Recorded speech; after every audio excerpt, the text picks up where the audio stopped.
আসসালামু আলাইকুম সবাইকে। তোমাদের সবাইকে স্বাগতম জানাচ্ছি আমাদের নতুন আরেকটি চ্যাপ্টারে, নতুন আরেকটি প্লেলিস্টে। আমাদের এই চ্যাপ্টারটা হচ্ছে পরিমাণগত রসায়নের উপর। পরিমাণগত রসায়নের উপর একটা কমপ্লিট সিরিজ, যেখানে আমরা 5-6টা ক্লাসের মাধ্যমে each and every topic basic to advance দেখব। এবং এটা আমাদের হচ্ছে all in one chemistry series, যেখানে আমরা বেসিক শিখবো, সিকিউ শিখবো, এমসিকিউ শিখবো। এগুলার জন্য যা যা লাগে সব করব। সো তোমরা 25 সহ 26 সহ পরবর্তীতে যারা দেখো কোনো সমস্যা নেই, সবার জন্য এটা একটা কমপ্লিট সিরিজ। সো এখন আমি এই ক্লাসগুলো যেহেতু 25-এর সাথে নিচ্ছি লাইভ ক্লাস, আশা করছি তোমরা সবাই আজকে গ্রুপে জয়েন করে ফেলছো। আমরা শুরুতেই এই চ্যাপ্টার সম্পর্কে কিছু বেসিক গাইডলাইন দিব, তারপরে যে এই ক্লাসগুলো শুরু করব। এই চ্যাপ্টার সম্পর্কে বেসিক গাইডলাইন বলতে কি বোঝাচ্ছি, এই চ্যাপ্টারটা কিভাবে পড়তে হবে সেটা বুঝাবো। কিভাবে পড়তে হবে, এই চ্যাপ্টার সম্পর্কে যাদের মোটামুটি আগে ধারণা আছে তারা আমার সাথে সাথে এই ক্লাসগুলা করলেই হবে। যাদের বেসিক ধারণা নেই, একদম শুরুতে করছো, তারা হচ্ছে আমার ক্লাস করবা এবং ক্লাসের পাশাপাশি একটা খাতা, নোট খাতা মেনটেন করবা। নোট খাতা মেনটেন কেন?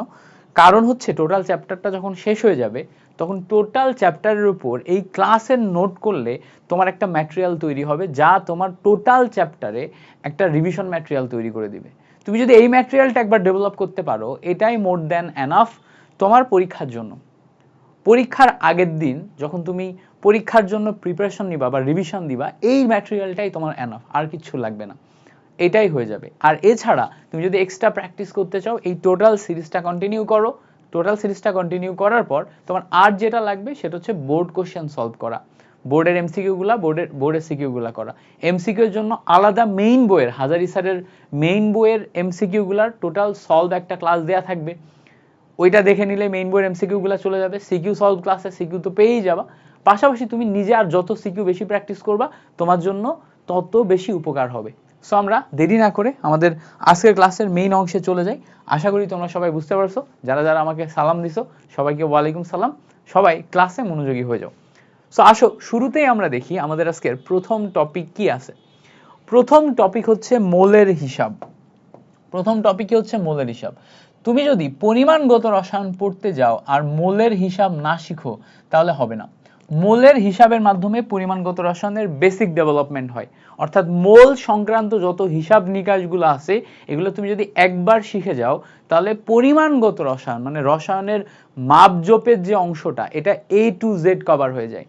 A to Z কভার করার জন্য মোল থেকে শুরু করতে হয়। এখন মোলের যে হিসাব, এইটা আবার বিভিন্নভাবে করা যায়, বিভিন্নভাবে মোলের হিসাব করা যায়। সো আমরা একটা একটা করে দেখব যে মোলের হিসাব কতভাবে করা যায়, তারপর কম্বাইন করব, মোলের হিসাব রিলেটেড যাবতীয় ম্যাথ করব। ওকে, সো আশা করি আমরা বুঝতে পারছি।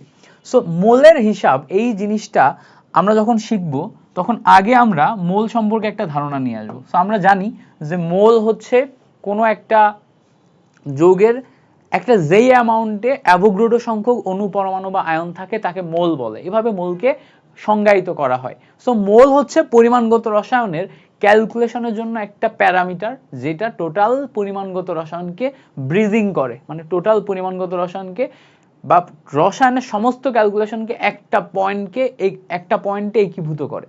সো চলো আমরা দেরি না করে শুরু করি। প্রথমেই দেখো, মোলের হিসাব যখন তুমি করতে যাবা, মোলের হিসাব ভর থেকে করা সম্ভব, মানে ভর থেকে মোলের হিসাব বের করা সম্ভব।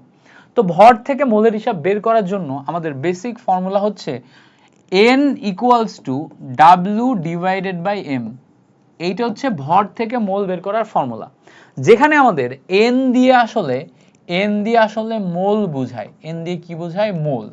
এটা আমরা মাথায় রাখবো যে n দিয়ে আমাদের মোল বোঝায়। এবার উপরে আছে W, নিচে আছে m। W দিয়ে কি বোঝায়? W দিয়ে বোঝায় হচ্ছে যে ভর দেয়া থাকবে, যে ভর দেয়া থাকবে। তো আমাদের যেই ভর দেয়া থাকবে তাদেরকে আমরা W বলবো। আর mটা কি? mটা হচ্ছে আমাদের আণবিক ভর, আণবিক ভর। তো যখনই আমাদের মোলের হিসাব এই কথাটা আসবে এবং আমরা ভর থেকে মোল বের করব, তখন W বাই m হবে। উপরে হচ্ছে যেই ভর দেয়া থাকবে আর নিচে হচ্ছে আণবিক ভর। নিচে কি, নিচে হচ্ছে আণবিক ভর। এখন আমরা তো আণবিক ভর বের করা শিখছি, তাই না? আণবিক ভর কিভাবে বের করতে হয় খেয়াল করো। আণবিক ভর তো m দিয়ে প্রকাশ করে। আমরা যদি একটু দেখি, সাপোজ ধরো আমরা কার্বন ডাই অক্সাইড এইটার আণবিক ভর বের করতে চাচ্ছি। সো কার্বন ডাই অক্সাইডের কার্বনের জন্য আণবিক ভর কত, 12, অক্সিজেনের জন্য 8, 16 গুণ 2, ক্যালকুলেশন করলে কার্বন ডাই অক্সাইডের জন্য আণবিক ভর আসে কত, 44। সেম ভাবে কার্বন ডাই অক্সাইডের পরিবর্তে যদি আমরা অন্য কিছু নিই, যেমন ধরো শুধু অক্সিজেন নিই, তখন কত আসবে আণবিক ভর, অক্সিজেন 8, 16, 16 গুণ 2 ক্যালকুলেশন করলে আসে হচ্ছে 32। কত আসে, 32। এরপরে দেখো সালফিউরিক অ্যাসিড, সাপোজ ধরো এইটার জন্য তুমি যদি আণবিক ভর বের করতে চাও, হাইড্রোজেনের জন্য 2, খেয়াল করো, সালফারের জন্য সালফার 16, 32, অক্সিজেনের জন্য অক্সিজেন 8, 16 গুণ 4 ক্যালকুলেশন করলে কত আসবে, টোটাল মিলে তুমি যদি ক্যালকুলেশন করো সালফিউরিক অ্যাসিডের আণবিক ভর আসবে হচ্ছে 98। এখন বলবা ভাই আপনি আণবিক ভর বের করা শেখাচ্ছেন কেন? কারণ এই যেগুলো আণবিক ভর লিখে দিচ্ছি তোমার এগুলা মাস্ট প্রয়োজন হবে, সামনে যত ক্যালকুলেশন করবা ক্যালকুলেশনে মাস্ট এগুলা প্রয়োজন হবে। যেমন ধরো আমি যদি বলি সোডিয়াম হাইড্রোক্সাইড, এটার আণবিক ভর কত, এটাও লাগবে। সোডিয়ামের জন্য সোডিয়ামের আণবিক ভর 11, 23, কত, 11, 23, মানে 11 পারমাণবিক সংখ্যা, 23 হচ্ছে আণবিক ভর। অক্সিজেনের কত, অক্সিজেন 8, 16, হাইড্রোজেন কত, 1, ক্যালকুলেশন করলে কত আসে, টোটাল মিলে ক্যালকুলেশন করলে দেখো আসে হচ্ছে 40। বুঝতে পারছো? এবার দেখো আরেকটা জিনিসের আণবিক ভর আমাদের শেখা লাগবে, সেটা হচ্ছে সোডিয়াম কার্বনেট, এইটার আণবিক ভর আমাদের মাস্ট লাগবে। সোডিয়ামের জন্য আমরা একটু আগে দেখলাম 23, তাহলে 23 গুণ 2 আসে। তারপরে কার্বনের জন্য কার্বন 6, 12, অক্সিজেনের জন্য অক্সিজেন 8, 16 গুণ 3 ক্যালকুলেশন করলে 106 আসে। এখান থেকে আমাদের মাথায় রাখতে হবে যে কার্বন ডাই অক্সাইডের জন্য 44, তারপরে অক্সিজেনের জন্য 32, সালফিউরিক অ্যাসিডের জন্য 98, সোডিয়াম হাইড্রোক্সাইড 40, অ্যান্ড লাস্ট আমাদের সোডিয়াম কার্বনেট, এটা কত, এটা হচ্ছে 106। তো ইনিশিয়ালি আমরা এই কয়টা মনে রাখলে আমরা সব ম্যাথ পারবো। বাকি আমাদের তোমার পটাশিয়াম পারম্যাঙ্গানেট, তারপর পটাশিয়াম ডাইক্রোমেট, এছাড়া আরো বেশ কিছু আয়রন সালফেট আর কয়েকটা আছে যেগুলো লাগবে, ওগুলো আমরা ম্যাথ করতে করতে শিখবো। KClO3 লাগবে, পটাশিয়াম ক্লোরেট, যেগুলো আমরা ম্যাথ করতে করতে শিখবো। এক একটা ম্যাথ সামনে আসবে তখন শিখবো, তার আগে আমরা এই কয়টা কমনলি মনে রাখবো। এখন ধরো তোমাকে আমি যদি বলি, এরকম বলি যে ভর থেকে মোল বের করার সময় তোমাকে যদি আমি বলি যে 11 গ্রাম কার্বন ডাইঅক্সাইড এ কত মোল, 11 গ্রাম কার্বন ডাইঅক্সাইড এটাতে কত মোল, এটা আমার জিজ্ঞেস করছে কত মোল। তো 11 গ্রাম কার্বন ডাইঅক্সাইডে কত মোল এটা যখন জিজ্ঞেস করছে তখন তোমার উত্তর করার সময় n = W / m করবা। এবার দেখো W মানে যেই ভর দেয়া আছে, কোন ভর দেয়া আছে, দেখো 11 গ্রাম দেয়া আছে, 11 গ্রাম দেয়া থাকলে 11 উপরে বসবে, ডিভাইডেড বাই m, m মানে কি আণবিক ভর, কার আণবিক ভর, কার্বন ডাইঅক্সাইড, কত বসবে, 44, 4, 11, 44, 1/4 আসে, মানে 0.25 মোল। খেয়াল করো তাহলে 11 গ্রাম কার্বন ডাইঅক্সাইডে 0.25 মোল আসে। আচ্ছা এবার যদি তোমাকে আমি প্রশ্ন করি, খেয়াল করো এইটা এখন চেঞ্জ করে দিয়ে, এখন ধরো আমি প্রশ্ন করলাম, অন্য কিছু প্রশ্ন করলাম, কি প্রশ্ন করতে পারি, আমি বললাম, খেয়াল করো, আমি বললাম যে 49 গ্রাম H2SO4 সালফিউরিক অ্যাসিড, H2SO4 এ কত মোল হয়, ঠিক আছে, 49 গ্রাম সালফিউরিক অ্যাসিডে কত মোল হয়। তাহলে খেয়াল করো W, এই আমাদের এখানে মোলের হিসাব কি আসে, n = W / m। সো মোল মানে হচ্ছে W / m করতে হবে। W এর ভ্যালু কত দেয়া আছে দেখো 49, m কত, m মানে আমার দেয়া আছে দেখো 98, তাই না, m মানে দেয়া কত 98, ওই যে আমরা ওখানে লিখে আসছি সালফিউরিক অ্যাসিডের জন্য 98। সো এখান থেকে আমার হাফ মোল আসে, তাই তো, এখান থেকে কত আসে, হাফ মোল আসে, মানে 0.5 মোল। সো যখনই আমার ভর থেকে মোল বের করতে বলবে তখন আমার মাথায় রাখতে হবে n = W/m, যেখানে আমরা W মানে আমাদের যেই ভর দেয়া আছে, যেই ভর দেয়া থাকবে সেটা W, m মানে কি, m মানে হচ্ছে আণবিক ভর। সো যারা যারা এই পর্যন্ত ক্লাসটা করলা, এই কনসেপ্টটা ক্লিয়ার হইলো কিনা আমাকে একটু জাস্ট কমেন্টে জানাও, এই কনসেপ্টটা ক্লিয়ার হয়েছে কিনা আমাকে একটু কমেন্টে জানাও। ওকে, সো ক্লিয়ার হইলে আমরা পরবর্তীতে যাব। যারা ইয়াতে দেখবা, মানে এই ক্লাসগুলো সব তো ইউটিউবে যায়, ইউটিউবে ওরা দেখার পরে ইউটিউবেও ক্লাসের নিচে কমেন্ট করে, যারা ইউটিউবে দেখতেছো তারা হচ্ছে কমেন্টে জানায়ও যে এই পর্যন্ত ক্লিয়ার কিনা। আচ্ছা এই পর্যন্ত ক্লিয়ার হইলে আমরা পরের কনসেপ্টে যাব। আমরা দেখো প্রথমে যে কনসেপ্টটা দেখলাম এটা হচ্ছে ভর থেকে মোল বের করার কনসেপ্ট। ভর থেকে মোল বের করার কনসেপ্ট। 2 নাম্বার আমরা একটা কনসেপ্ট শিখবো, এইটা হচ্ছে অণু পরমাণু আয়ন সংখ্যা থেকে মোল বের করার কনসেপ্ট। সো এইটাকে আমি সংক্ষেপে বলি সংখ্যা থেকে মোল। এটাকে আমি বলি সংখ্যা থেকে মোল। সংখ্যা থেকে মোল। তো যখন আমরা সংখ্যা থেকে মোল বের করব তখন এই সংখ্যা আবার 3 ধরনের সংখ্যা হতে পারে। এই সংখ্যা আবার 3 ধরনের সংখ্যা হতে পারে। অণু সংখ্যা হতে পারে, এই সংখ্যা আবার পরমাণু সংখ্যা হতে পারে, ঠিক আছে? এই সংখ্যা আবার কি হইতে পারে? আয়ন সংখ্যা হইতে পারে। আয়ন সংখ্যা হইতে পারে। তাহলে সংখ্যা কয় ধরনের হয়? 3 ধরনের। একটা হচ্ছে অণু সংখ্যা, পরমাণু সংখ্যা, আয়ন সংখ্যা। তাহলে অণু, পরমাণু বা আয়ন এই 3 ধরনের সংখ্যা থেকে আমরা মোল বের করতে পারবো। সো যখন আমরা এই 3 ধরনের সংখ্যা থেকে মোল বের করব তখন আমাদের ফর্মুলা কি আসবে? খুব সিম্পল ফর্মুলা, খেয়াল করো, খুব সিম্পল ফর্মুলা আসবে। ফর্মুলা হবে হচ্ছে n equals to n divided by na। n equals to n divided by na। উপরে আমাদের যে n দেয়া আছে, n হচ্ছে যে সংখ্যা দেয়া থাকবে, যে সংখ্যা দেয়া থাকবে সেটা হচ্ছে আমাদের উপরে যাবে। যে সংখ্যা দেয়া থাকবে সেটা হচ্ছে উপরে যাবে। আর নিচে na যেটা আছে এটা হচ্ছে অ্যাভোগাড্রো সংখ্যা। অ্যাভোগাড্রো সংখ্যা। সো যেই সংখ্যা দেয়া থাকবে সেটা উপরে, আর na যেটা আছে এটা কি? এটা হচ্ছে আমাদের অ্যাভোগাড্রো সংখ্যা।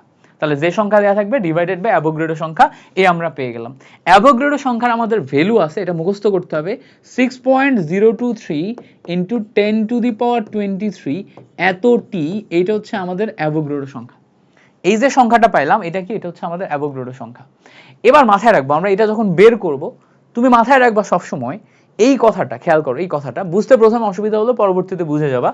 যদি কখনো তুমি কোথাও ক্যালকুলেশন অণু দিয়ে করো তাহলে অণু দিয়ে ক্যালকুলেশন করে ক্যালকুলেশন শেষে তুমি অণুই পাবা। কখনো এমন হবে না অণু থেকে পরমাণু পাইছো, অণু থেকে ক্যালকুলেশন শেষ করে অণুই পাবা। আয়ন থেকে ক্যালকুলেশন শেষ করে আয়নই পাবা, ঠিক আছে? আর পরমাণু থেকে ক্যালকুলেশন শেষ করে পরমাণুই পাবা, ঠিক আছে? এখন যদি তোমার দেয়া আছে আয়ন বা দেয়া আছে অণু, চাইছে পরমাণু, তাহলে মাথায় রাখতে হবে যে অণু থেকে ক্যালকুলেশন করে আমি অণুই পাবো। এখন অণু থেকে আমার পরমাণুতে কনভার্ট করতে হবে। অণু থেকে কি? পরমাণুতে কনভার্ট করতে হবে। ওকে, ব্যাপারটা কি, কিভাবে কাজ করে আমরা একটু বোঝার চেষ্টা করি।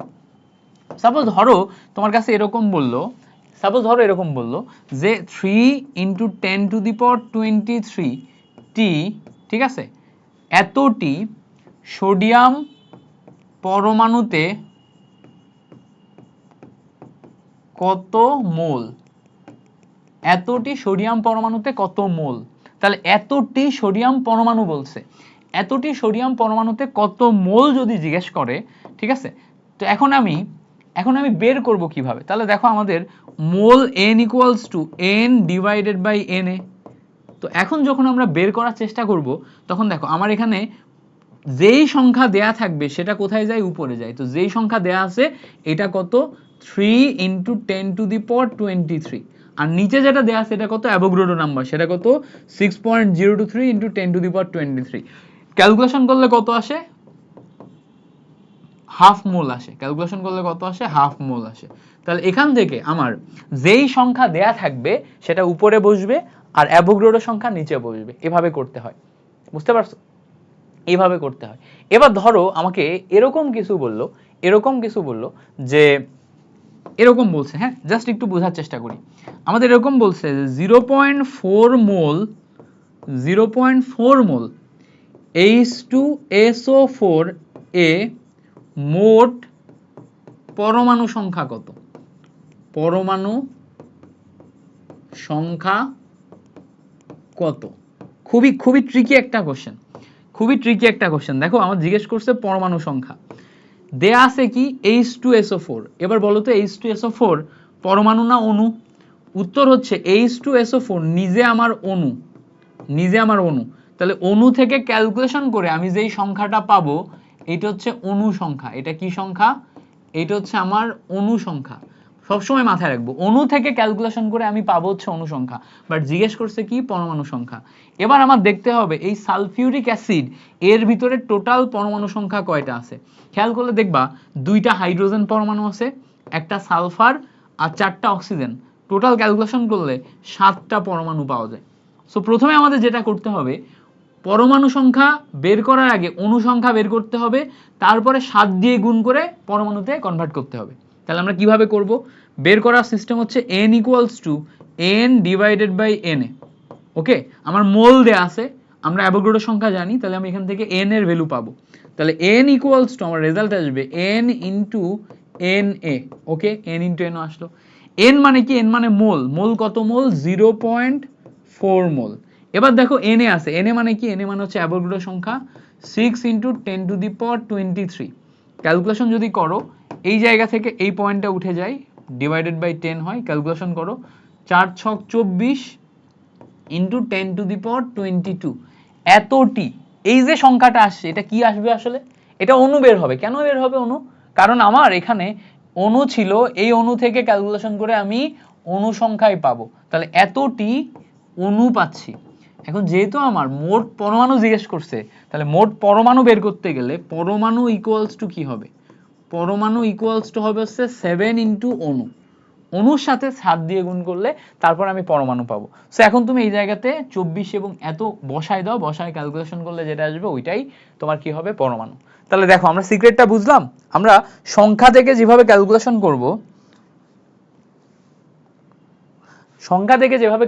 করব, সেটা সিস্টেম কি? সিস্টেম খুব সিম্পল। প্রথমে আমরা এই উপরে n বসাবো, নিচে na বসাবো। n মানে যেই সংখ্যা দেয়া থাকবে, আর na মানে অ্যাভোগাড্রো সংখ্যা। এই তিনটা যে ক্যালকুলেশন সিস্টেম, এটা যদি আমরা একবার বুঝে যাই আমাদের জন্য ইজি হবে। এই তিনটা ক্যালকুলেশন সিস্টেম জাস্ট আমাদের একবার বুঝে যেতে হবে, খুব সিম্পল। সো আশা করি এই পর্যন্ত আমাদের ক্লিয়ার হয়েছে কিনা বলো। যদি ক্লিয়ার হয় তাহলে আমরা নেক্সট টপিকে যাব। তাহলে আমাদের প্রথম টপিক ক্লিয়ার হইলো। প্রথম টপিক ছিল হচ্ছে ভর থেকে মোল। এরপরে আসলো আমাদের অণু পরমাণু বা আয়ন সংখ্যা থেকে মোল। আচ্ছা, এরপরে আসবে হচ্ছে আমাদের এসটিপি তে আয়তন থেকে মোল। এসটিপি তে আয়তন থেকে মোল। এখন দেখো, এসটিপি তে আয়তন মানে কিসের আয়তন? এসটিপি তে আয়তন মানে হচ্ছে এসটিপি তে গ্যাসের আয়তন। এসটিপি তে গ্যাসের আয়তন। এসটিপি তে গ্যাসের আয়তন।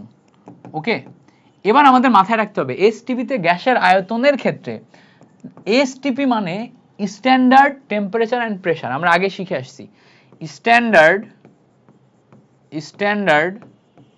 Temperature and pressure.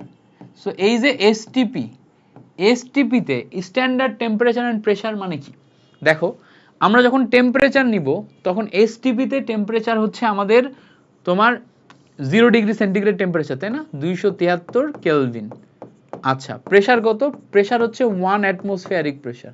সো যখন আমরা এসটিপি নিব, এসটিপি তে আমাদের যে কোনো গ্যাসের আয়তন, মাথায় রাখতে হবে এসটিপি তে আমাদের যে কোনো গ্যাসের আয়তন, যে কোনো গ্যাস নাও তুমি, যে কোনো গ্যাসের আয়তন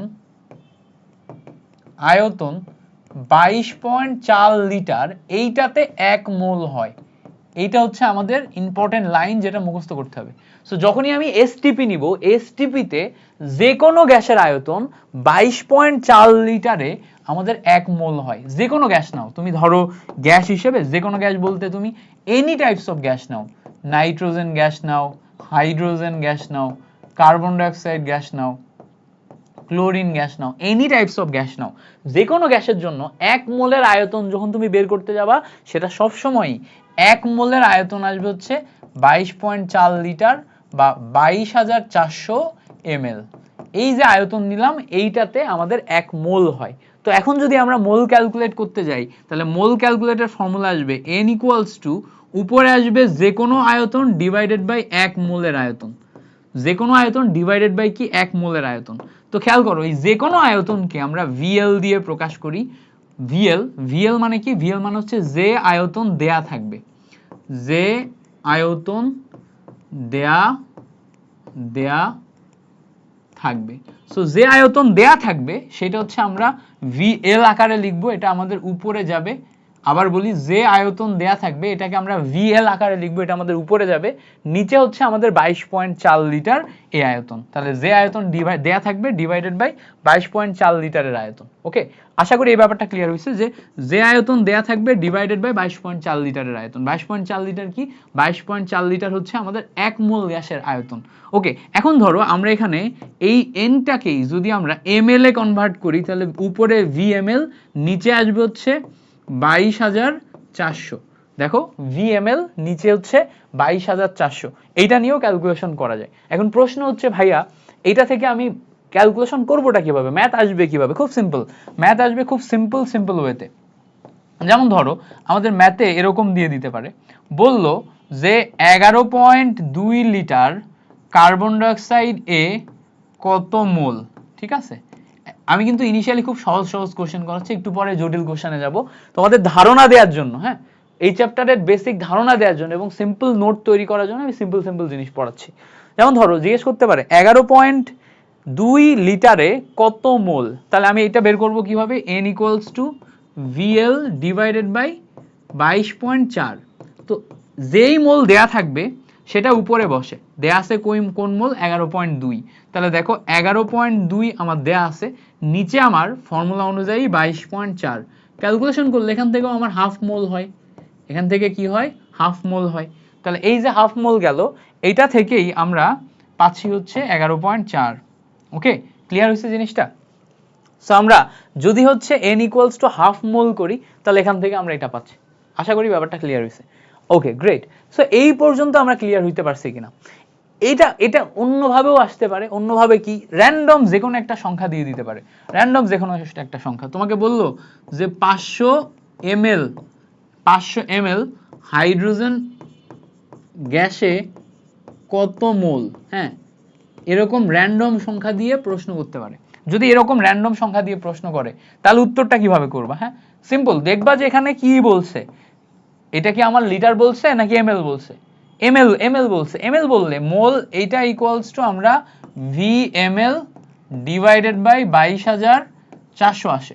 তাহলে দেখো যেহেতু আমার এখানে এমএল এ দেয়া আছে, আমি নিচে 22,400 লিখছি। তাহলে ভিএমএল কত লিখবো? দেখো 500 ml, 500 ml ডিভাইডেড বাই 22,400। এই যে সিম্পল এইটুক ক্যালকুলেশন করলেই আমার এখান থেকে বের হয়ে যাচ্ছে। জাস্ট সিম্পল এইটুক ক্যালকুলেশন করলে আমার এখান থেকে বের হয়ে যাচ্ছে। সো আশা করি ব্যাপারটা আমাদের কাছে ক্লিয়ার হয়েছে।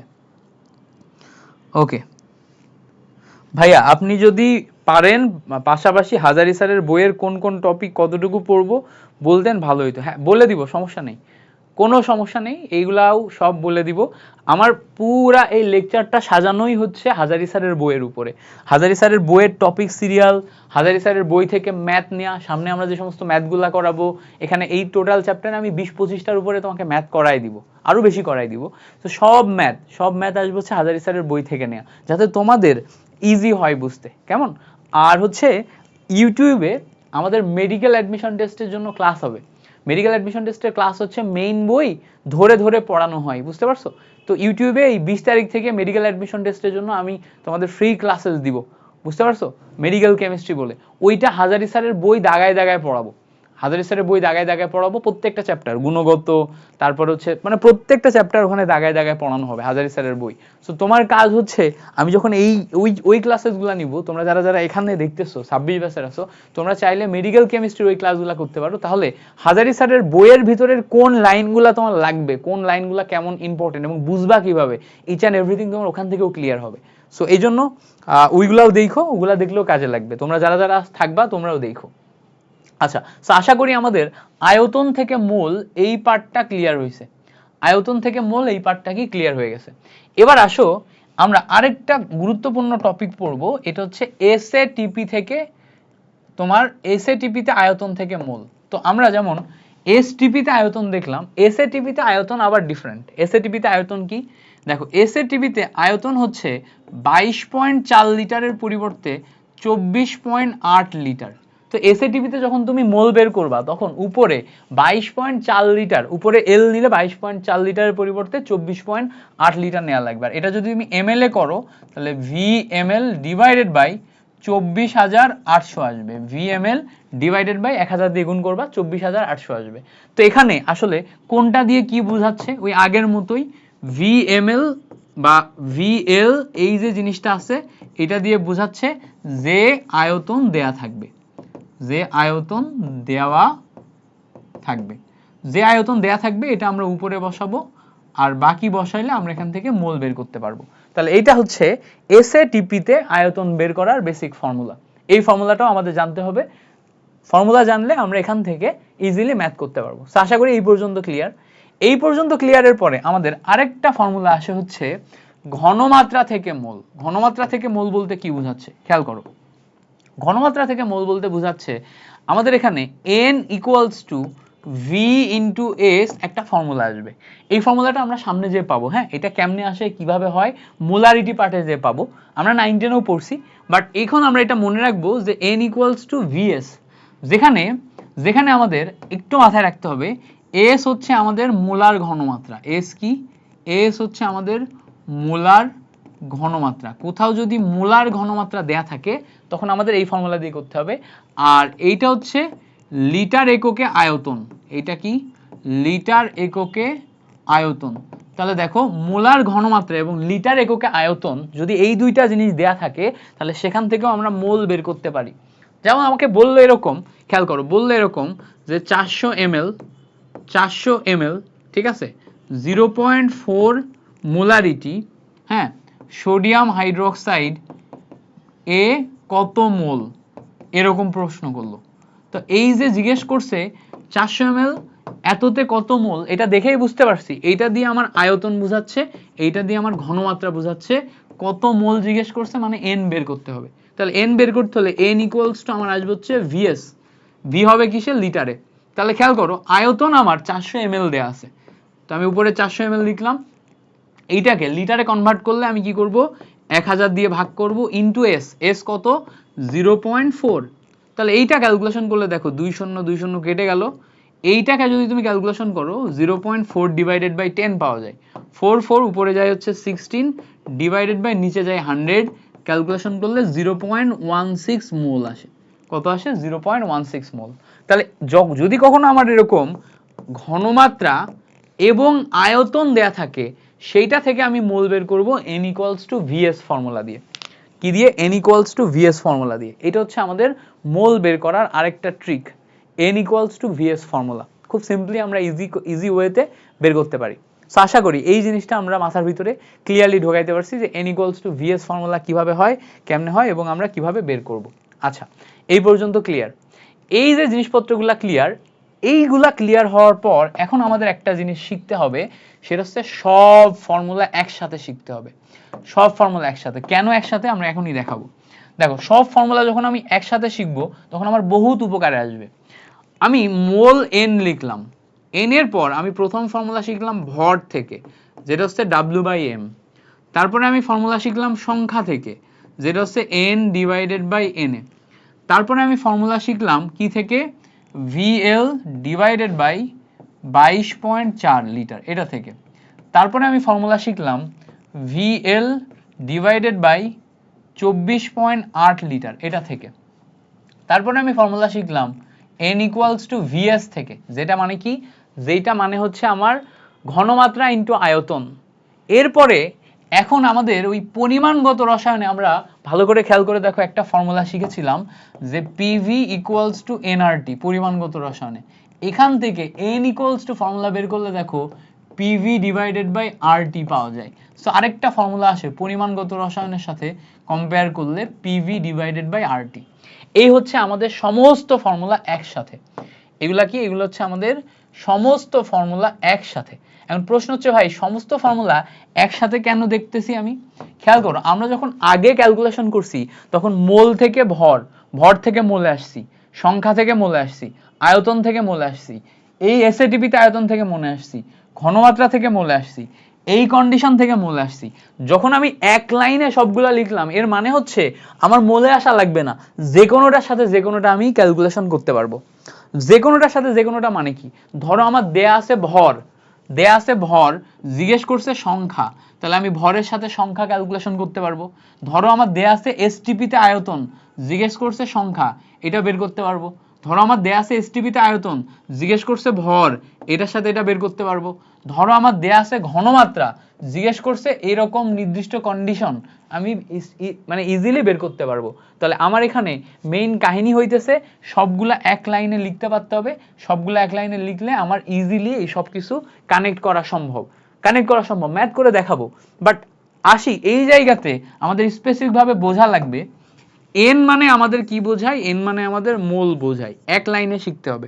এন মানে মোল বোঝায়। ডাব্লিউ বাই এম মানে কি, ডাব্লিউ বাই এম মানে হচ্ছে ভর থেকে আমি যখন ক্যালকুলেশন করব সেটা। এন বাই এন এ মানে কি, এন বাই এন এ মানে হচ্ছে সংখ্যা থেকে যখন আমি ক্যালকুলেশন করব সেটা। সংখ্যা থেকে ক্যালকুলেশনের সময় আমি বলছিলাম যে এখানে আমাদের তিন ধরনের সংখ্যা বের করা যায়, অণু সংখ্যা, পরমাণু সংখ্যা এবং হচ্ছে আয়ন সংখ্যা। তিন ধরনের সংখ্যা বের করা যায়। অণু সংখ্যা বের করলে যখন আমি অণু নিয়ে কাজ করব, ক্যালকুলেশন শেষে আমি অণুই পাবো, পরমাণু পাবো না। পরমাণুতে কনভার্ট করতে হবে, পরমাণুতে কি করতে হবে, কনভার্ট করা লাগবে, ঠিক আছে। পরমাণুতে এখান থেকে মাথায় রাখতে হবে আমি চাইলে কনভার্ট করতে পারবো, বাট আমার বের হবে বেসিক পরমাণু, ঠিক আছে। পরমাণু থেকে আমি ক্যালকুলেশন শেষ করে পরমাণুই পাবো, অন্য কিছু পাবো না। আয়ন থেকে ক্যালকুলেশন শেষ করে আমি শেষ পর্যন্ত আয়নই পাবো, অন্য কিছু পাবো না। ওকে, এই হচ্ছে আমাদের বেসিক কাহিনী। আচ্ছা, এইটা কি, এই জায়গাতে আমাদের যে অংশটা দেয়া আছে এটা হচ্ছে এসটিপি তে মোল। এটা কি, এটা হচ্ছে এসএটিপি তে মোল, ঠিক আছে। এটা কি, এটা হচ্ছে মোলার ঘনমাত্রা থেকে মোল। এটা কি, এটা হচ্ছে মোলার ঘনমাত্রা থেকে মোল, মোলার ঘনমাত্রা থেকে মোল। আর এই PV equals to RT, PV by RT, এটা কি, এটা হচ্ছে যে কোনো কন্ডিশনে, যে কোনো কন্ডিশনে, যে কোনো কন্ডিশন, যে কোনো কন্ডিশন বলতে কি বুঝাচ্ছি, যে কোনো চাপ, যে কোনো আয়তন, যে কোনো তাপমাত্রা যদি দেয়া থাকে তখন আমরা মোল বের করতে পারবো এটা দিয়ে। যে কোনো কন্ডিশন, যে কোনো চাপ, যে কোনো তাপমাত্রা, যে কোনো আয়তন, এটা যদি দেয়া থাকে তখন আমরা ইজিলি এটা বের করতে পারবো। ওকে, সো আশা করি বুঝতে পারছো, এই পর্যন্ত বুঝতে পারছো। এইটা আমাদের মাস্ট শেখা লাগবে। এই ফর্মুলা আমি তোমাকে যেভাবে শেখালাম এটা তোমার এইচএসসি টু অ্যাডমিশন এক ফর্মুলাতে কভার করে দিবে। আমি তোমাকে যা শেখালাম এটা যদি মনে রাখতে পারো, তোমার এইচএসসি থেকে অ্যাডমিশন পর্যন্ত এক ফর্মুলা থেকে কভার করে হয়ে যাবে।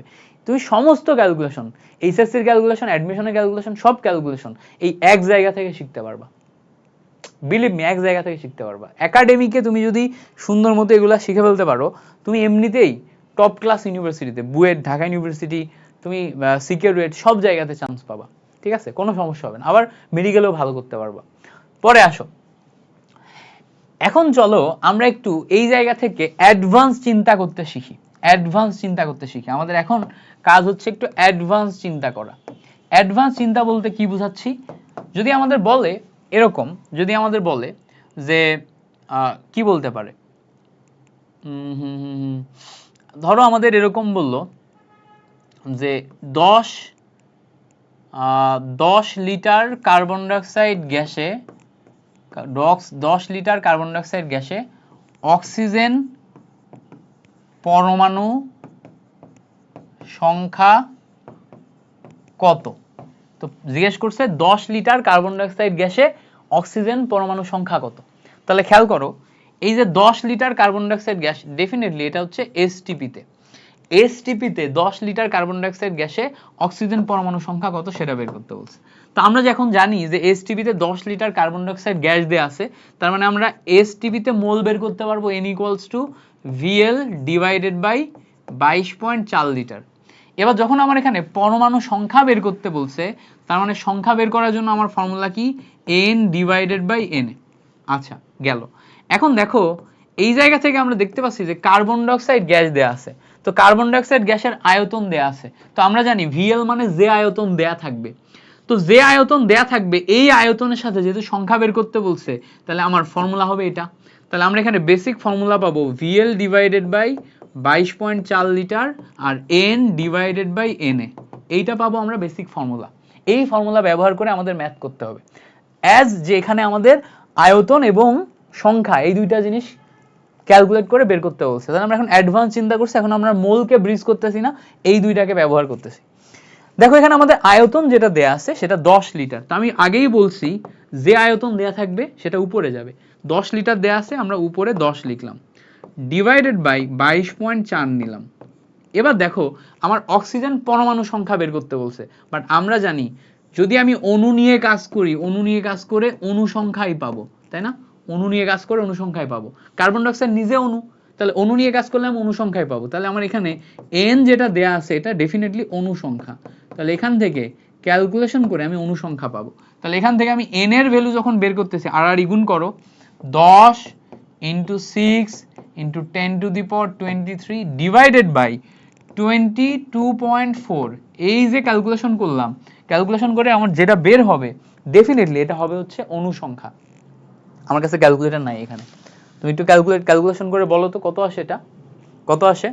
ডেফিনেটলি এইটা যেটা বের হবে এটা হবে অণু সংখ্যা।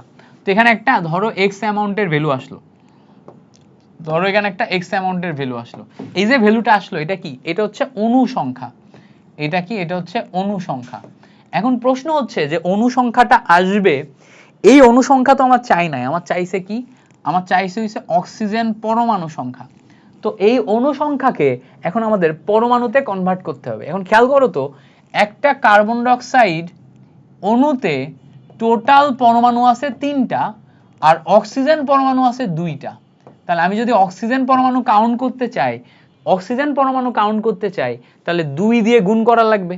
একটা অণুতে 2টা অক্সিজেন পরমাণু, একটা অণুতে 2টা অক্সিজেন পরমাণু, তাহলে পরমাণু সংখ্যা কাউন্ট করতে গেলে 2 দিয়ে আমার গুণ করা লাগবে। তাহলে এখন কি করব, আমি এখন যখন এই এক্স এর সাথে 2 দিয়ে গুণ করব তখন হবে অক্সিজেন তোমার হচ্ছে পরমাণু। তো খেয়াল করো এখানে অক্সিজেন পরমাণু মানে কিন্তু আবার O2 না, O2 কিন্তু আবার অণু হয়ে যায়।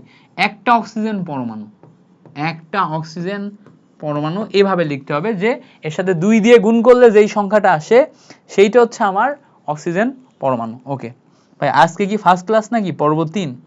আজকে হচ্ছে ফার্স্ট ক্লাস, পর্ব 3 লেখা আছে নাকি? আজকে ফার্স্ট ক্লাস, ফার্স্ট ক্লাস ভুল করে পর্ব 3 লিখছে, আমি চেঞ্জ করে দিচ্ছি, আজকে ফার্স্ট ক্লাস।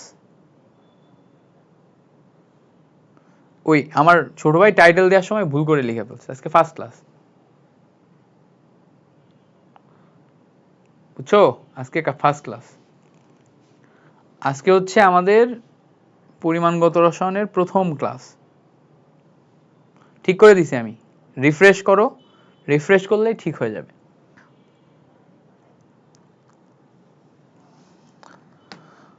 ওকে, সো এই হচ্ছে আমাদের হচ্ছে একটু অ্যাডভান্স চিন্তা। সো এই অ্যাডভান্স চিন্তাটাও আমাদের শিখতে হবে। আশা করি আমরা এই চিন্তাটা কেমনে করতে হয় সেটা বুঝতে পারছি।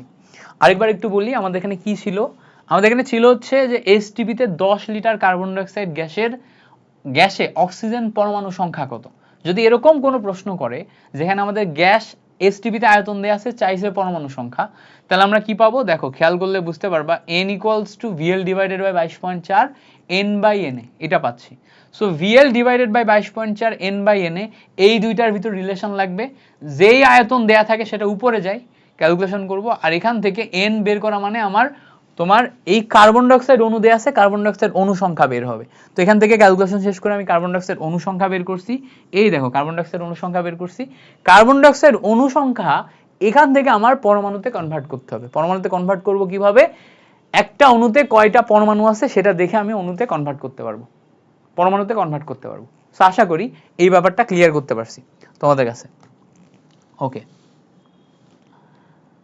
অর্গানিক ক্লাস আগামীকালকে আছে, তো আগামীকালকে রুটিন ফলো করো না তোমরা? কালকে অর্গানিক ক্লাস আছে, যারা হচ্ছে যে অর্গানিক কোর্সে আসো, কালকে হচ্ছে আমাদের অর্গানিকের 4 নম্বর লেকচার আছে রাত্রেবেলা।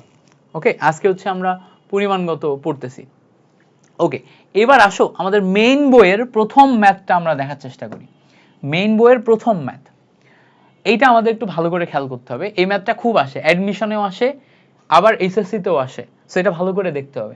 বলছে কি 500টি স্বাক্ষর দিতে গ্রাফাইট পেন্সিলের এত মিলিগ্রাম খরচ হয়, এত মিলিগ্রাম খরচ হয় 500টি স্বাক্ষর দিতে। জিজ্ঞেস করছে প্রতিটি স্বাক্ষরে কতটি কার্বন পরমাণু খরচ হয়। প্রতিটি স্বাক্ষরে কার্বন পরমাণু জিজ্ঞেস করছে, প্রতিটি স্বাক্ষরে কার্বন পরমাণু। আর আমাদের এখানে বলছে হচ্ছে 500টি স্বাক্ষরে এত মিলিগ্রাম, খেয়াল করো 500টি স্বাক্ষরে এত মিলিগ্রাম। তো আমরা যদি একটু দেখার চেষ্টা করি, 500টি স্বাক্ষর করতেছি আমি, এতে আমার ব্যবহার হচ্ছে 55.6 মিলিগ্রাম। তো এই মিলিগ্রামকে যদি আমি এখন গ্রামে কনভার্ট করি তাহলে ভর কত আসবে, ভর কত আসবে? তো মিলিগ্রামকে গ্রামে কনভার্ট করতে হবে। তাহলে এখন খেয়াল করো, এইটাকে যদি আমি গ্রামে কনভার্ট করি 55.6 ইন্টু 10⁻³ গ্রাম আসবে, এত গ্রাম আসবে। যেটা মিলিগ্রাম ওটাকে আমি কি বানাইছি, গ্রাম। সো 500টি স্বাক্ষরের জন্য এত গ্রাম আসে। তাহলে আমি যদি একটি স্বাক্ষরের জন্য কি পরিমাণ খরচ হয় সেটা গ্রামে বের করতে চাই, তাহলে গ্রামে বের করলে কত আসবে, উপরে যাবে 55.6 ইন্টু 10⁻³ গ্রাম ডিভাইডেড বাই 500, তাই না? একটি স্বাক্ষরের জন্য ডিভাইডেড বাই 500। এবার বলো তো একটি স্বাক্ষরের জন্য এটা কি পাইলাম আমি, আসলে এটা আমি ভর পাইলাম। একটি স্বাক্ষরের জন্য আমি ডাব্লু পাইলাম, খেয়াল করো তো একটি স্বাক্ষরের জন্য কত গ্রাম, গ্রাম মানে কি ভর না, তাহলে এখানে আমি এখান থেকে ডাব্লু পাইলাম না, ডাব্লু পাইলাম। এখন খেয়াল করো এই গ্রাফাইট যেটা বলছে, গ্রাফাইটের পেন্সিল, গ্রাফাইট মানেই হচ্ছে আমাদের কার্বন। পরে দেখো কার্বন লেখাই আছে, কতটি কার্বন পরমাণু খরচ হয়, তাহলে এত ভর, একটি স্বাক্ষরের জন্য এত ভরের কার্বন খরচ হয়, একটি স্বাক্ষরের জন্য এত ভরের কার্বন খরচ হয়। পরে আমার কার্বন পরমাণু সংখ্যা জিজ্ঞেস করছে, তাহলে আমি এখানে W/m ইকুয়ালস টু ফর্মুলা লিখতে পারবো n divided by n। W/m equals to formula লিখতে পারবো n ডিভাইডেড বাই n। এটা একটু লিখে লিখে করতে পারো ঐকিক নিয়মে, যে 500টি স্বাক্ষরের জন্য খরচ হয় এত মিলিগ্রাম বা এত গ্রাম, একটি স্বাক্ষরের জন্য খরচ হয় এত, ওইটা আমাদের W এর ভ্যালু। এবার দেখো আমরা যখন পরমাণু সংখ্যা বের করতে যাচ্ছি, তার মানে এই n বের করা লাগবে। n যখন বের করব আর গুণ করলে W divided by m into NA, এই হচ্ছে আমাদের বেসিক কাহিনী। এবার আসো W ডিভাইডেড বাই m মানে কি, W ডিভাইডেড বাই m মানে হচ্ছে যেই ভর দেয়া আছে, কোন ভর, এই দেখো এই জায়গার ভর আমরা পেয়ে গেছি, সেটা কত 55.6 into 10⁻³ divided by 500। Okay, divided by m, m মানে কি, m মানে হচ্ছে আমার কার্বন পরমাণুর আণবিক ভর, সেটা কত 12, ইন্টু Na, Na মানে কি অণু পরমাণু সংখ্যা, সেটা কত 6.023 ইন্টু 10⁻23T। এই হচ্ছে খেলা, এই হচ্ছে আমরা এই প্রশ্নে সলভ করে ফেলছি, এই হচ্ছে আমার এখান থেকে অ্যান্সার আসবে। ওকে, ক্লিয়ার করতে পারছো? সো খুব ইজি, খুব ইজিলি এগুলা করা সম্ভব, জাস্ট তোমাকে বুঝতে হবে, বুঝতে হবে যে 500টি স্বাক্ষর দিতে এতটি গ্রাফাইট, মানে গ্রাফাইটের এত গ্রাম বা মিলিগ্রাম যদি খরচ হয়, প্রতিটি স্বাক্ষরে কতটি পরমাণু খরচ হবে।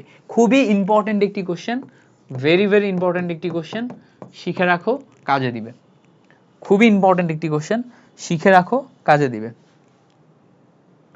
এই চ্যাপ্টারের লেকচার কয়টা হবে, 4টা বা 5টা লেকচারে শেষ হয়ে যাবে, প্যারা নিও না, 4টা বা 5টা লেকচারে শেষ হয়ে যাবে, মানে 5 ঘন্টা 5.5 ঘন্টা বা 6 ঘন্টার একটা ক্লাস, এতে তোমার A to Z সব ক্লিয়ার হয়ে যাবে। ওকে, সো আশা করি এই পর্যন্ত ক্লিয়ার করতে পারছো। এবার আসো এই পর্যন্ত যদি ক্লিয়ার হয়, এরপরের পার্ট দেখি আমরা। এরপরে দেখো আমাদের খুবই গুরুত্বপূর্ণ একটা জিনিস শেখা লাগবে, সেটা হচ্ছে সহগ অনুপাত সূত্র। সহগ অনুপাত সূত্র মারাত্মক গুরুত্বপূর্ণ। এই সহগ অনুপাত সূত্র হচ্ছে কেমিস্ট্রি ক্যালকুলেশনের কোর বা হার্ট। সহগ অনুপাত সূত্র যদি তুমি একবার শিখে যাও, কেমিস্ট্রির সমস্ত ক্যালকুলেশন তুমি শিখে যাবা, আর কখনো ভুলবা না, কখনো ভুল হবে না। কেমিস্ট্রির হার্ট হচ্ছে সহগ অনুপাত সূত্র। সো তুমি এটা একবার ভালো করে বুঝে ফেলো। সহগ অনুপাত সূত্রের আসলে বেসমেন্টটা কি, আগে আমি তোমাকে বেসমেন্ট শেখাবো, তারপরে সহগ অনুপাত সূত্রে যাব। খেয়াল করো সহগ অনুপাত সূত্র, এখানে কয়েকটা জিনিস আছে। প্রথম কথা হচ্ছে সহগ, এই কথাটার দিকে খেয়াল করতে হবে, সহগ। আরেকটা হচ্ছে অনুপাত, এই কথাটার দিকে খেয়াল করতে হবে। তো সহগ এবং অনুপাত এই দুইটা জিনিস নিয়ে আমাদের সহগ অনুপাত সূত্র তৈরি হয়। যেমন ধরো আমরা যদি দেখি একটা রাসায়নিক বিক্রিয়া দেখি, A mole A B mole B এর সাথে বিক্রিয়া করে C মোল C এবং D মোল D তৈরি করছে, এটা হচ্ছে একটা রাসায়নিক বিক্রিয়া। এই বিক্রিয়াটার বিশেষত্ব কি, খেয়াল করো, এই বিক্রিয়াটার বিশেষত্ব হচ্ছে এটা সমতাকরণ করা আছে, এটা হচ্ছে সমতাকরণ করা আছে, সমতাকৃত সমীকরণ। তো সহগ অনুপাত সূত্র তখনই খাটবে যখন আমার রাসায়নিক বিক্রিয়া সমতাকৃত অবস্থায় থাকবে। আবার বলি কথাটা, সহগ অনুপাত সূত্র আমার তখনই খাটবে যখন আমার বিক্রিয়াটা সমতাকৃত অবস্থায় থাকবে। তো এখানে যেহেতু আমাদের বিক্রিয়াটা সমতাকৃত অবস্থায় আছে, দ্যাটস ওয়াই আমি এটাকে সহগ অনুপাত সূত্র খাটাইতে পারবো। তাহলে সহগ অনুপাত সূত্রের শর্ত কি? সমতাকৃত সমীকরণ হতে হবে। উইদাউট সমতাকৃত সমীকরণ তুমি সহগ অনুপাত সূত্র লাগাইতে পারবা না, বা সহগ অনুপাত সূত্র ব্যবহার করে ক্যালকুলেশন করতে পারবা না। এবার দেখো এই যে সমীকরণটা আছে, এই সমীকরণ থেকে সহগ অনুপাত সূত্র কিভাবে নিব? প্রথম কথা হচ্ছে আমরা এখান থেকে সহগগুলা চিহ্নিত করব। এখানে সহগ কি কি আছে দেখো, এ একটা বিক্রিয়ক, তার সহগ ছোট হাতের এ, বি একটা বিক্রিয়ক, তার সহগ ছোট হাতের বি, সি একটা বিক্রিয়ক, তার সহগ ছোট হাতের সি, ডি একটা বিক্রিয়ক, তার সহগ হচ্ছে ছোট হাতের ডি। তো এ বি সি ডি ছোট হাতে যেগুলো আছে সেগুলো সব সহগ, আর বাকিগুলা সব হচ্ছে কি বিক্রিয়ক। তো আমরা ধরো এ বিক্রিয়ক যেটা আছে, এ বিক্রিয়কের মোল যদি লিখি, এন দিয়ে আমি মোল প্রকাশ করি, এন অফ এ মানে এ বিক্রিয়কের মোল, তাই না? এন অফ এ মানে এ বিক্রিয়কের মোল। এই এ বিক্রিয়কের মোল যখন লিখতেছি তখন এ বিক্রিয়কের মোলের সামনে যত মোল দেয়া আছে সহগ আকারে, সেই সহগ দিয়ে যদি আমি ভাগ করি তাহলে একটা অনুপাত তৈরি হয়। সেম ভাবে আমি বি বিক্রিয়কের মোল লিখলাম, তার সামনে যে সহগ আছে সেটা দিয়ে যদি আমি ভাগ করি তাহলে একটা অনুপাত তৈরি হয়। সেম ভাবে আমি সি বিক্রিয়কের মোল লেখার পর তার সামনে যেই সহগ আছে সেটা দিয়ে যদি ভাগ করি তাহলে একটা অনুপাত তৈরি হয়। ডি বিক্রিয়কের মোল লেখার পর সামনে সহগ দিয়ে ভাগ করলে অনুপাত তৈরি হয়। সো দেখো, যার মোল তার সহগ, যার মোল তার সহগ, যার মোল তার সহগ, এদের যে অনুপাত, এই অনুপাত সব সময় সমান, এই অনুপাত সব সময় সমান। তাহলে খেয়াল করো, আমরা দেখলাম যে যার মোল ডিভাইডেড বাই তার সহগ, এদের যে অনুপাত, এই অনুপাত সবসময় সমান। মানে কি? এই অনুপাত হচ্ছে ধ্রুবক সংখ্যা, এই অনুপাত সবসময় ধ্রুবক হবে, এই জন্য সবাই সমান দিছে, অনুপাত সবসময় সমান। তাহলে এই যার মোল তার সহগের যে অনুপাত, এটা সবার জন্য সমান, সবগুলোর জন্য সমান। দ্যাটস ওয়াই এখানে আমাদের সহগ অনুপাত সূত্র প্রযোজ্য। এই স্ট্রিমিং কেটে গেছে। যার মোল তার সহগ এটা সবসময় সমান, এই জন্য আমাদের সহগ অনুপাত সূত্র কি প্রযোজ্য। ওকে, আচ্ছা আচ্ছা,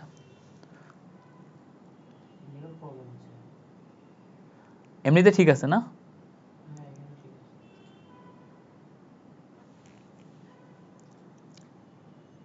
ওকে ওকে, এখন ঠিক আছে। আবার হয়েছে হয়েছে, আসছে আসছে।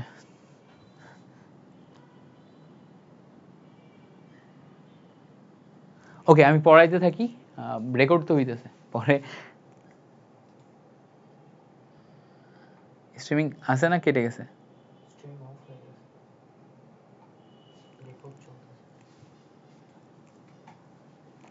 আচ্ছা, রেকর্ড পজ কর, ওর স্ট্রিমিং ঠিক কর। সো আমরা যেখানে ছিলাম, আমাদের হচ্ছে যে নেটওয়ার্ক ইস্যুর কারণে লাইভ কেটে গেছে, বাট আমরা রেকর্ডটা কন্টিনিউ করি, ইউটিউবে যখন যাবে তখন সব ঠিকঠাক থাকবে। তো এটা হচ্ছে আমাদের সহগ অনুপাত সূত্রের বেসিক। এখন যদি আমরা একটা উদাহরণ দেখি যে সহগ অনুপাত সূত্র আসলে কাজ কিভাবে করে, তাহলে উদাহরণ হিসেবে আমরা একটা বিক্রিয়া নিব। এই একটা বিক্রিয়া খুবই জরুরি, এটা দরকারি, এই জন্য এটা ভালো করে শিখে নাও। এইটাই তোমার সব জায়গায় দেখবা ব্যবহার হবে।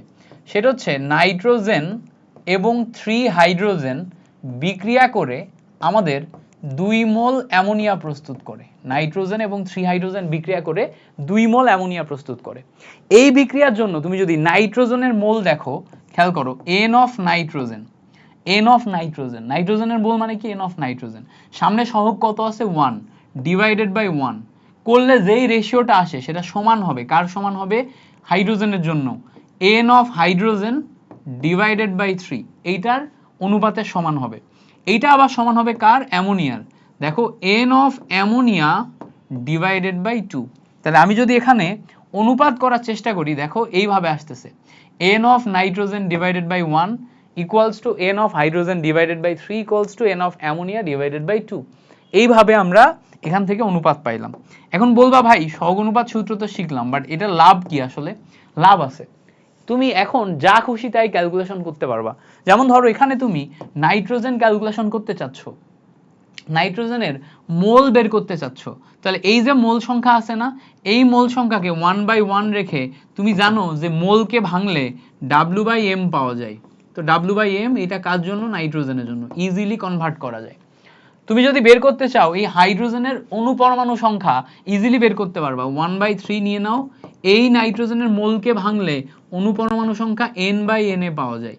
ইজিলি এখান থেকে কনভার্ট করা যায়। এটা হচ্ছে অণু পরমাণু কার জন্য? হাইড্রোজেনের জন্য। Same for ammonia, same for others. So আমরা এখান থেকে ইজিলি অণু পরমাণু এগুলাতে কনভার্ট করতে পারি W/M, N/Na এগুলা দিয়ে। বুঝতে পারছো? সো আমরা এই জায়গা থেকে যে কোনো কিছু ক্যালকুলেশন করতে পারবো easily. That's the magic of সহগ অনুপাত সূত্র। তাহলে সহগ অনুপাত সূত্র লেখা শিখলাম কিনা, শিখতে পারছি কিনা? ইজিলি শিখতে পারছি আশা করি। আবার দেখাই, একবার একটু বলে দিই।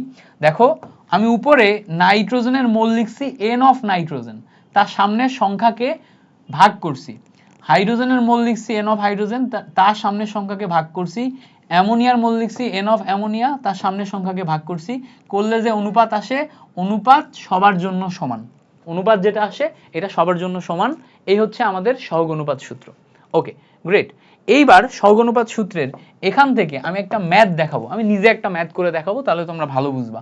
সাপোজ ধরো তোমাকে বললো যে, এরকম বললো যে 5 গ্রাম নাইট্রোজেন হতে, ঠিক আছে, কত গ্রাম অ্যামোনিয়া তৈরি সম্ভব?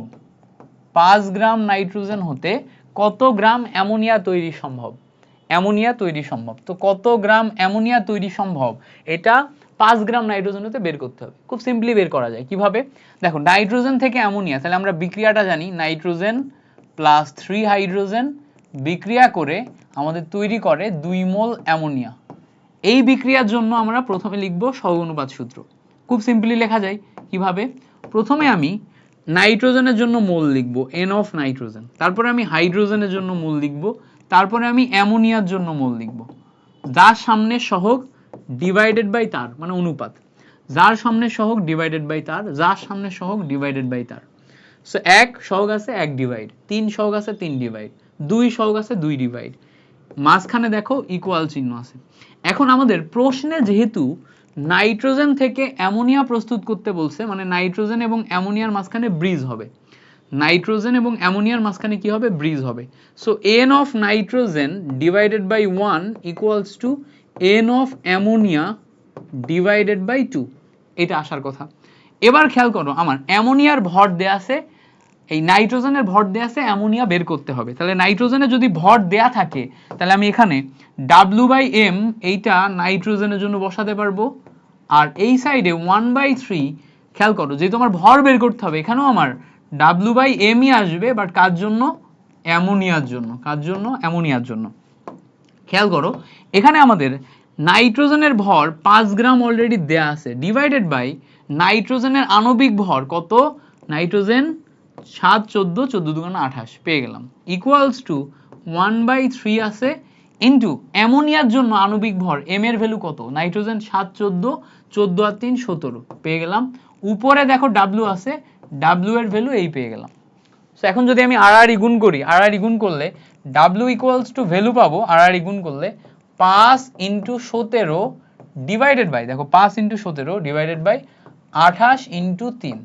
এই ক্যালকুলেশন করলে তুমি 5 গ্রাম নাইট্রোজেন থেকে কত গ্রাম অ্যামোনিয়া পাবা ইজিলি বের করা সম্ভব। ইজিলি বের করা সম্ভব কিসের মাধ্যমে? বেসিক সহগ অনুপাত সূত্রের মাধ্যমে। একদম সিম্পল। বুঝতে পারছো? সো এই জিনিসটাই তুমি যদি সহগ অনুপাত সূত্র ব্যবহার না করে করতা, তাহলে তোমার কাছে কঠিন লাগতে পারতো। বাট সহগ অনুপাত সূত্র ব্যবহার করে যখন তুমি করবা, তখন তোমার কাছে একদম ইজি লাগবে, একদম সিম্পল অ্যান্ড ইজি লাগবে। ওকে, সো আশা করি এই ব্যাপারটা বুঝতে পারছি আমরা। সহগ অনুপাত সূত্রের কনসেপ্ট ক্লিয়ার, এই ব্যাপারটা ক্লিয়ার। পরে আসো, সহগ অনুপাত সূত্র ব্যবহার করে আমরা এখন আরো কিছু ম্যাথ করব। যেমন দেখো আমাদের এখানে একটা ম্যাথ দিছে, বলছে অ্যামোনিয়া বায়ুর অক্সিজেন দ্বারা জারিত হয়ে নাইট্রিক অক্সাইড গ্যাস উৎপন্ন করে। ঠিক আছে? সো অ্যামোনিয়া বায়ুর অক্সিজেন দ্বারা জারিত হয়ে নাইট্রিক অক্সাইড গ্যাস উৎপন্ন করে। এসটিপিতে 100 লিটার নাইট্রিক অক্সাইড গ্যাস উৎপন্ন করতে কত লিটার অ্যামোনিয়া, কত লিটার অক্সিজেন গ্যাস প্রয়োজন? জিনিসটা বোঝার চেষ্টা করো। আমাদের এখানে বলছে যে আমরা অ্যামোনিয়া বায়ু এইটা নিচ্ছি। এবার বলছে অ্যামোনিয়া বায়ুর অক্সিজেন দ্বারা জারিত হয়ে, অক্সিজেন দিয়ে জারিত করে আমরা এখানে কি তৈরি করছি, নাইট্রিক অক্সাইড গ্যাস তৈরি করছি। নাইট্রিক অক্সাইড গ্যাস মানে NO, এটা তৈরি করছি। এবার এই নাইট্রিক অক্সাইড গ্যাস যখন আমরা তৈরি করছি তখন এই জায়গাতে আমাদের এখানে প্রশ্ন করছে যে 100 লিটার নাইট্রিক অক্সাইড গ্যাস তৈরি করতে কত লিটার অ্যামোনিয়া, কত লিটার অক্সিজেন প্রয়োজন। এটা হচ্ছে আমাদের বেসিক কোশ্চেন। সো আশা করি কোশ্চেনটা আমি তোমাকে ভেঙে ভেঙে বোঝাইতে পারছি। ওকে, সো খেয়াল করো এখানে আমাদের এই বিক্রিয়াতে আমরা একটা জিনিস খেয়াল করো যে অ্যামোনিয়া, অক্সিজেন, নাইট্রিক অক্সাইড, এই তিনটা জিনিস দেখছি। এই তিনটা জিনিসের পাশাপাশি আরেকটা জিনিস প্রস্তুত হবে, সেটা কি বলতো? সেটা হচ্ছে আমাদের এখান থেকে পানি প্রস্তুত হবে। কি প্রস্তুত হবে? পানি প্রস্তুত হবে। আচ্ছা, তাহলে অ্যামোনিয়া, নাইট্রিক অক্সাইড, অক্সিজেন, পানি, এই সব কিছু গেল। এখন আমাদের তো সংখ্যা মিলাইতে হবে, তাই না? মোল সংখ্যা কেমনে মিলাবো, এটাই আমাদের প্রশ্ন। সো এখন মোল সংখ্যা মিলাইতে গেলে এখানে আমরা একটু জাস্ট খেয়াল করব যে কিভাবে মোল সংখ্যা মিলানো সম্ভব। এই জায়গাতে দেখো যদি আমরা একটু হাইড্রোজেনের কথা চিন্তা করি, এখানে আমাদের হাইড্রোজেন আছে 3টা, এখানে দেখো অক্সিজেন আছে 2টা 2টা, এখানে অক্সিজেন আছে 2টা, নাইট্রোজেন এখানে একটা, এখানে একটা, তাহলে তো মিলতেছে না। এখানে যদি আমি 2 দিই, 2 দিলে কি মিলবে? একটু জাস্ট 2 দিয়ে চিন্তা করি, সিম্পল 2 দিয়ে ট্রায়াল হিসেবে 2 দিলাম। 2 দিলে নাইট্রোজেন 2টা, হাইড্রোজেন 6টা, হাইড্রোজেন 6টা দিলে এখানে চলে যাবে 3, 3 আর 1 4 যাচ্ছে। হ্যাঁ, মিলানো সম্ভব। দেখো না, মিলানো সম্ভব হচ্ছে না, মিলতেছে না। দেখো এখানে 3 আর 1 4 যাচ্ছে, 2টা নাইট্রোজেন দেওয়ার জন্য তুমি যখন এখানে 2 দিবা তখন অক্সিজেন আর মিলে না। খেয়াল করো, অক্সিজেন এখানে 2, এখানে 3, মিলে 5 হয়ে যাচ্ছে। সো অক্সিজেন মিলে না। তাহলে সব মিলায় মিলানোর জন্য আমরা এখানে 4 বসায় দেখি, কেমন? 4 বসায় দেখি, এখানে 4 বসাই এবং এখানেও অন্য কিছু একটা বসবে। এখানে 4 বসালে কত আসে দেখি? 4 বসালে 4টা নাইট্রোজেন আসে, এখানেও তাহলে 4টা নাইট্রোজেন বসবে। 4টা নাইট্রোজেন বসলো, বসার পরে এখন আমরা একটু মিলানোর চেষ্টা করি যে কি হইছে, আসলে ঘটনা কি ঘটছে। ঘটনা খুব সিম্পল, এখানে যখন 4টা নাইট্রোজেন গেছে, এখানে যখন 4টা নাইট্রোজেন গেছে, হাইড্রোজেন গেছে হচ্ছে 3 এ 4 12টা। কয়টা গেছে? 3 এ 4 12টা। এবার খেয়াল করো, হাইড্রোজেন যখন আমার 3 এ 4 12টা, এই 12টা হাইড্রোজেন এখানে দিতে গেলে এখানে যাবে আমার 6 গেলে আমার এখানে দেখো অক্সিজেন যাচ্ছে হচ্ছে 6টা, আর এখানে অক্সিজেন কয়টা গেছে? অক্সিজেন গেছে হচ্ছে 4টা। তাহলে 6 আর 4 10, মিলানোর জন্য জাস্ট এখানে আমি 5 দিলেই মিলে যাচ্ছে। আগে কিন্তু মিলতেছিল না, এখন কিন্তু মিলে গেছে। তাহলে এইটা হচ্ছে আমি ট্রায়াল অ্যান্ড এরর করে টোটাল বিক্রিয়াটা মিলাই ফেললাম। ট্রায়াল অ্যান্ড এরর করে কি টোটাল বিক্রিয়াটা মিলাই ফেললাম। এবার আমার প্রশ্ন কি করছে সেদিকে একটু খেয়াল করি। প্রশ্ন করছে যে আমি যদি 100 লিটার নাইট্রিক অক্সাইড গ্যাস তৈরি করতে চাই তাহলে কত লিটার অ্যামোনিয়া লাগবে আর কত লিটার অক্সিজেন লাগবে। তাহলে আমার এইটার সাথে এইটা, এটার সাথে এইটার রিলেশন তৈরি করতে হবে। তাহলে রিলেশন তৈরি করব কিভাবে? সহগ অনুপাত সূত্র দিয়ে ইজিলি করা যায়। n of ammonia divided by mole সংখ্যা 4 equal to n of oxygen divided by 5, n of nitric oxide divided by 4। এই হচ্ছে আমাদের ইকুয়েশন। কিভাবে করলাম? যার মোল তার সহগ, যার মোল তার সহগ, যার মোল তার সহগ। এবার যেহেতু আমাদের এইটার সাথে এইটা, এইটার সাথে এইটা রিলেশন করতে হবে, অ্যাজ আমাদের এখানে এইটা তৈরি করতে গেলে কত গ্রাম অ্যামোনিয়া, কত গ্রাম অক্সিজেন প্রয়োজন, তাহলে আমি দুইটা ফর্মুলাতে কনভার্ট করে ফেলতে পারবো। প্রথমটা দেখো, n of ammonia divided by 4 equals to n of nitric oxide divided by 4, এটাই কনভার্ট করতে পারবো। এই জায়গায় n of oxygen divided by 5 equals to n of nitric oxide divided by 4, এটাই কনভার্ট করতে পারবো।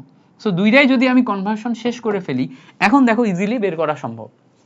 এখানে আমার 4 4 কেটে গেল, কেটে যে কি থাকে আমার বলছে এসটিপিতে 100 লিটার, আর এখানে জিজ্ঞেস করছে এখানে সেই এসটিপিতে কত লিটার। তো এসটিপিতে যদি আমি লিটারে লিটারে কনভার্ট করি, ওখানে আমার 100 লিটার দেয়া আছে আর এখানে কত লিটার সেটা বের করতে হবে। তাহলে অ্যামোনিয়ার জন্য ভিএল ডিভাইডেড বাই 22.4 লিটার আসবে, আর এটার জন্য আমার দেয়া আছে ভিএল এর value 100 litre divided by formula আসে হচ্ছে 22.4, 22.4 22.4 কেটে গেলে ভিএল ইকুয়ালস টু 100 লিটারই আসে। তাহলে খেয়াল করো, যখন আমি অ্যামোনিয়া নিচ্ছি, অ্যামোনিয়ার জন্য 100 লিটার নিয়ে আমি নাইট্রিক অ্যাসিডেরও 100 লিটার তৈরি করতে পারবো। বাট যখন আমি অক্সিজেন নিব, অক্সিজেনের জন্য ডিফারেন্স আসবে কেমনে? খেয়াল করো, আমার সামনে 1/5 সহগ নিলাম, অক্সিজেনের জন্য আমি এখানে ভিএল ডিভাইডেড বাই 22.4 লিটার পাইলাম। এই সাইডে যদি দেখো 1/4 আছে, ইন্টু নিচে আমি ভিএল ডিভাইডেড বাই 22.4 লিখবো। নাইট্রিক অ্যাসিডের তো আমার এখানে 100 লিটার দেয়া আছে, যেটা দেয়া থাকে সেটা উপরে বসে, বসাইলে তুমি দেখো এখান থেকে ক্যালকুলেশন করলে এখন ডিফারেন্ট হবে। কিভাবে? আর গুণ করো, এই ভিএল তুমি যদি বের করতে চাও, ভিএল ইকুয়ালস টু আর গুণ করলে 5 ইন্টু 22.4, খেয়াল করো 5 into 22.4 into 100 divided by 4 into নিচে আরেকটা আসবে হচ্ছে 22.4। সো ক্যালকুলেশন করলে 22.4 কেটে গেল, এইটা দিয়ে এটা কাটাকাটি করলে 4 পঁচিশং 100, আর এখানে আসে হচ্ছে 5 পঁচিশং 125। সেখান থেকে ক্যালকুলেশন করলে 125 লিটার আসে। সো যখন আমরা অক্সিজেন নিয়ে কাজ করতেছি তখন 125 লিটার, আর যখন আমি অ্যামোনিয়া নিয়ে কাজ করতেছি তখন 100 লিটার। এটা দিয়ে আমি কি 100 লিটার নাইট্রিক অক্সাইড বের করতে পারবো। সো এটা হচ্ছে মেইন বইয়ের ম্যাথ। মেইন বইতে হাজারি স্যারের বইতে এই ম্যাথটা দেয়া আছে। সো আশা করি এই ম্যাথটা আর কখনো তোমার ভুল হবে না। ভুল হবে? আর ইজিলি করে দিলাম না, একদম সিম্পল ব্যাখ্যা করে। সো আর কখনো ভুল হবে? আর ভুল হওয়ার কথা না। আচ্ছা, পরে আসো। পরে আমরা এই অ্যামোনিয়া বের করার বেসিক বিক্রিয়াও একদম সেম ভাবে দেখতে পারি। কিভাবে? আমাদের এখানে দেখো বলছে যে এসটিপিতে 60 litre nitrogen gas 200 litre hydrogen গ্যাসকে মিশ্রিত করে প্রয়োজনীয় রাসায়নিক বিক্রিয়া শর্তে অ্যামোনিয়া গ্যাস তৈরি করা হলো। উৎপন্ন অ্যামোনিয়া গ্যাসের আয়তন এসটিপিতে কত হবে? তো উৎপন্ন অ্যামোনিয়া গ্যাসের আয়তন বের করতে হবে আমাদের, তোমার হচ্ছে 60 লিটার এবং 200 লিটার, এই দুইটা দিয়ে। বাট এই দুইটা দিয়ে ম্যাথ সলভ করতে গেলে আমাদেরকে নতুন আরেকটা কনসেপ্ট আনতে হয়, সেটা হচ্ছে কি বলে, লিমিটিং বিক্রিয়ক। সো লিমিটিং বিক্রিয়কের কনসেপ্ট সহজ যদি ম্যাথ করতে হয়, আগে আমাদের লিমিটিং বিক্রিয়কের কনসেপ্ট শিখে আসতে হবে, তাই না? লিমিটিং বিক্রিয়কের কনসেপ্ট পরে আসে। সো আমি এই ম্যাথগুলা সব পরের ক্লাসে অ্যাড করে দিব। আমি এখানে 2 পর্যন্ত ম্যাথ দেখালাম, লিমিটিং বিক্রিয়ক আগে শিখায় তারপরে 3 থেকে ম্যাথ শুরু করব, তাহলে তোমাদের জন্য ইজি হবে। ওকে, সো এই ক্লাসটা, এই পর্বটা আমরা এই পর্যন্তই রাখি, বাকি অংশ আমরা পরবর্তী লাইভ ক্লাসে দেখব। Thank you so much for watching this live. তোমাদের সাথে পরবর্তী ক্লাসে দেখা হচ্ছে। আল্লাহ হাফেজ।